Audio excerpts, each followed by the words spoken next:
Purezidenti Museveni mukolo guyajwecherwa omwezi wa speaker w'ishendero lya Uganda Right Honorable Thomas Tayebwa obutumwa bwa President Museveni yashobora ngo Omugyenzi Reverend Sserwada akazarwa obwire bw'eddiini yabe netandika kandi akutarabulira enjiri yonka konka akaba ali omukozi. He was not just a preacher of the word of God, he was also a specialist in metalworks and fabrication. This was his omoga that enabled him to earn some money to cater for the needs of his family, that is paying school fees, buying clothes, paying medical bills, etc. President Museveni yayongera Yasiima abaana b'Omugyenzi Reverend Sserwada ab'okutebekkanisa omukolo ogw'okwijuka ebirungi eby'Omugyenzi yakozere. Sserwada was such a profound loss to his family and relatives, the Church of Uganda, and all the people that he touched in his lifetime. I thank his children, led by Nakarema, for organizing this commemoration event to remember his impactful life and ministry in the church. This is proof that you are determined to preserve his memory and carry forward his wonderful works. Before the coming of Christianity, our ancestors believed that parents achieved eternity through their children and grandchildren. Mukolo nigwo gumwe ogwahikwaho abanyaddiini abebembezi hamwe n'abantu ba bulijjo owabulira yabaaliyo wabiireho Archbishop w'ekkanisa ya Uganda Right Reverend Henry Rukorombi kandi omutumwa bweye yashaba abantu okubiba embibo ya rukundo. We're all here. This girl can do anything when you ask her to do something. She is here in the willing heart. The love she drew from her father is the love she's marketing all over. Let's celebrate love. Because if we do, this country will be bonded together. Irrespective of our language differences, love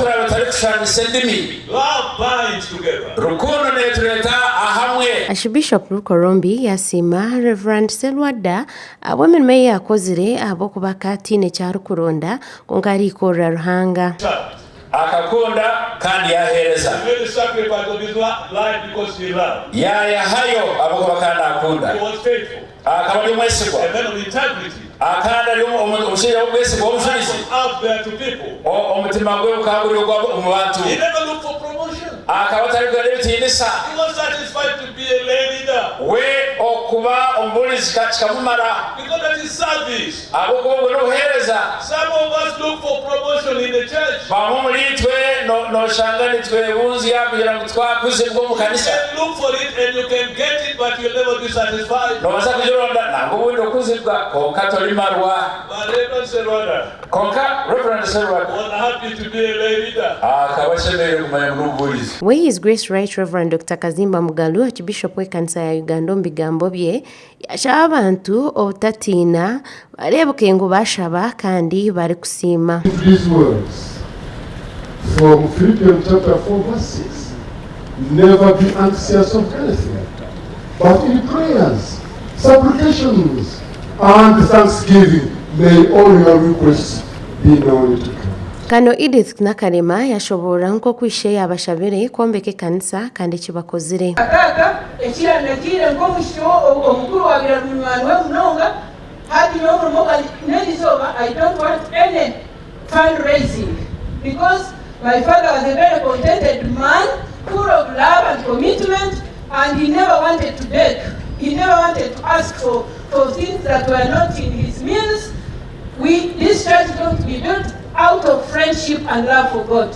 Whoever wants to give God will give us serving God, but we are not fundraising today. Ekkanisa ya All Saints Kanyeganyeje Church of Uganda eyombekirwe abeekayo Omugyenzi Reverend Sserwada n'abanwani baabo kandi neeza kumarawo sente zirikwingana biliyoni 1 omu sente za Uganda. Omukolo ogu gwikaho abantu batari bamwe na bamwe owe bakusiima Ruhanga hamwe n'okushabira Omugyenzi Reverend Sserwada owarugira omu magara g'ensi ebiro 8 okwezi kwa 2 2025.